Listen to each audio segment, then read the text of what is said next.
Hi everyone, welcome.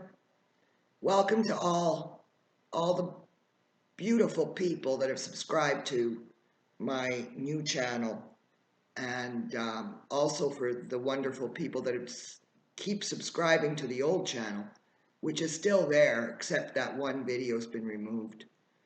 Nevertheless, I want to thank every single one of you guys for your support and for sticking by me and for continuing the quest for justice for Chris Cornell.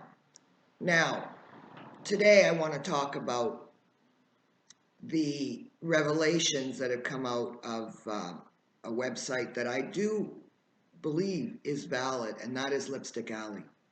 Lipstick Alley is comprised of people from all walks of life that are on that website and contribute information to that website. There are a couple of people on there that may make a wonderful contribution to enlightening us all here, all over, with the documents that this person has placed online. When Chris died, almost 8 months ago now, the outrage from the fans was unbelievable and incredible, myself included, because we did not want to believe, and I still do not believe, that he took his own life. I respect the opinion of those that do, but it is not my opinion. I believe Chris Cornell was removed from this world, deleted from the life he had, taken by those who were threatened by what he knew and what he was trying to expose or preparing to expose. And I believe that the people around him, the people that were his loved ones, so to speak, knew what was going down but did nothing about it. And now it's going to all come back to haunt them, because one day it will all come out, and this day is coming. I believe in this year we will find out a definitive answer as to who was behind the death of Chris Cornell, and then of course Chester Bennington. But with Chris Cornell, it's just was unheard of that he would take his own life. It was not something that people who knew him, his music, really believed that he was capable of doing that, as well as the 3 children he left behind that he, I believe, absolutely adored. Now, the latest has been a blind item that came out a couple of days ago on the Crazy Days and Nights website, and that's the NT lawyer, who has a lot of information. That person is on the inside. He's been on the inside for years. He knows what's what. And I have to admit, I have not seen as many blind posts about Chris and Chester as I have seen on his website. The most of them are, more than any of them have been about Chris Cornell and Chester Bennington. I think 4 or 5 blinds now that are, in my opinion, about those 2 singers. The latest one he put out is blind item number 4. And this blind item is, again, it follows the other blind items. I'm going to speak about this blind item today, and then we will talk about the other blind items another time in another video. But what he says on the blind item today is that, I will just read it off to you guys quickly. The widow is always rushing to court to get anyone she sees more than once in her day a restraining order. She is paranoid that all these people are following her to find out what she is hiding. She is right, some of them are.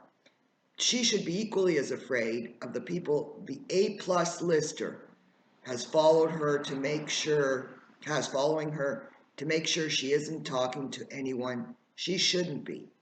I Did I tell you about the guy that was hired to film her for her potential show and she lost her mind at him? She went on a rampage because she thought he installed secret cameras in her house and hired company to come and look for them while she made the crew watch.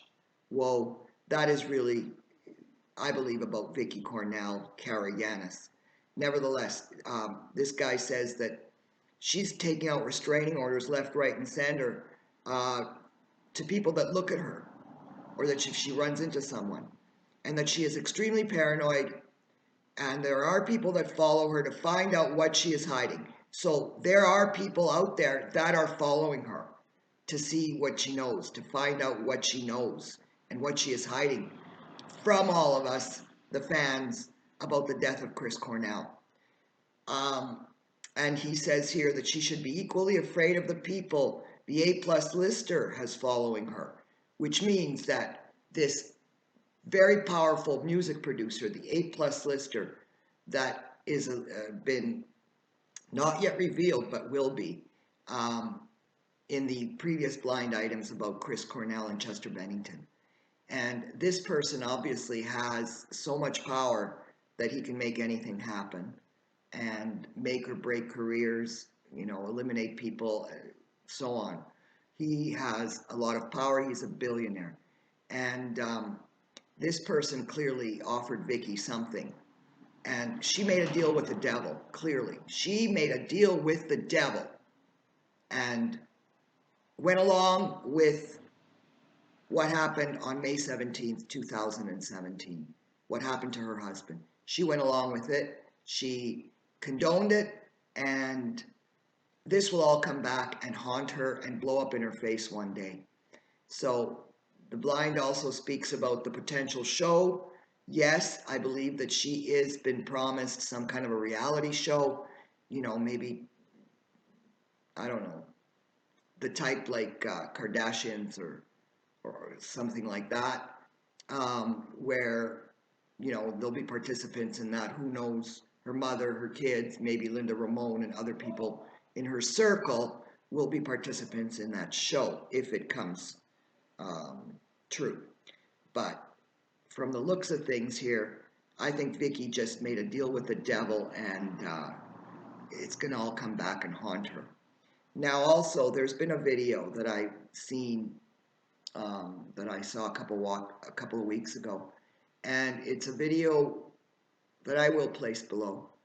Very heartbreaking to see because it shows Vicky a couple of months and Chris before he died. They were going to the Elton John gala, and it shows Chris Cornell going to the passenger side to help Vicky out of the car as a gentleman does, and her completely ignoring him and swearing as she's coming out of the car, and clearly disregarding him in any way.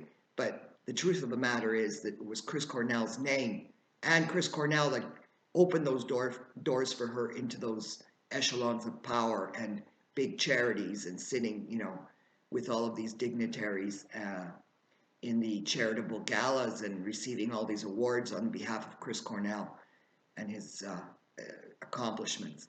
Now, this video speaks volumes. It's very short. It's only about 13 seconds, but it shows what a cold-hearted person that she is. She didn't love Chris Cornell, not in my opinion. He was a means to a way for her, a means to get in those circles of power, to be famous, to be, rubbing shoulders with billionaires and to be celebrated, but she isn't. She is infamous. She will never be celebrated. The true fans of Chris Cornell still hold the power, and they will never accept her in a reality show or watch it or anything like that. And the people that will, whatever, the majority are a bunch of sheeple in the world. I mean, let's face it. I'm not going to be rude, but many people haven't got a clue as to what's going on in our world today. They are sheeple. So it's not their fault, but like I said, everybody has their time frame where they wake up. Some will, some won't. So this video just shows it was heartbreaking to watch for me because she just completely ignores him and she's swearing her head off as she's coming out of that car. So you guys can, I'll link it below and you guys can go and view it for yourselves and express what you think the scene there is. So that again speaks volumes to her treatment of him. Isn't it interesting? They were glued at the hip for years and years, and she wouldn't allow photographers to photograph him without her in the picture, sticking her tongue out at the photographers at the promise, being rude to other people interviewing Chris Cornell, holding $1,500 meet and greets, but he, she had to be there with him at the meet and greet. People paying $1,500 to meet Cornell for 5 minutes, all in the name of charity, which I don't believe any of that money went to. But all of these mounting, and all of this mounting evidence against her. Let's be honest. She knew what was going to happen that night. That's why her and her mother and nobody was with Chris Cornell that night when he died. They were with him every other time, glued to the hip, isolating him from so many other people in Seattle and, other people, isolating him, not allowing him to, be the star that he was. She had to always be there next to him. And I think it speaks volumes as to her character and what kind of an element she is. But the night that he died, she wasn't there. And from what I've read online, her mother had a breakdown a couple days before and had to go to hospital because she had some kind of a mental breakdown or whatever, and she had to be going to the hospital to be checked out. I think it's because she knew what was coming, and it rattled her and made her sick, and she had to go and seek treatment at a hospital. So again, these things are not by chance. There is a chain of events here that led up to the death of Chris Cornell. I want to thank you guys for your attention today. I welcome all your comments. I want to say thank you again for subscribing to my new channel. My old channel will still be operating, and I will be uploading the videos on both channels for now. But this video will be the second video I make for the new channel. But like I said, there's thousands of people on the other channel, and it wouldn't be fair to them that I don't place the video there as well. So the Higher Truth 2 channel will be monitored much more by me, and there won't be just a free-for-all for anyone to join here. I know that not all people that join are visible on the page, but I'm going to be very vigilant, and any negative comments against me or others will be deleted immediately, and that person will be blocked. And I'm saying that now, and I don't want to be saying it again. So please be mindful of your comments. If you have something to say that pertains to Chris Cornell, Chester Bennington, the video that I've made, then that's wonderful. I look forward to reading that. But if you're going to make comments that are going to slight me, slight other people, slight whatever, be negative, I will be deleting those comments and I will be blocking that particular person. So I'm just giving you guys heads up on that. Thank you from the bottom of my heart. I wish you all a wonderful day wherever you are, and I look forward to reading your comments. Until the next time, my friends, thank you.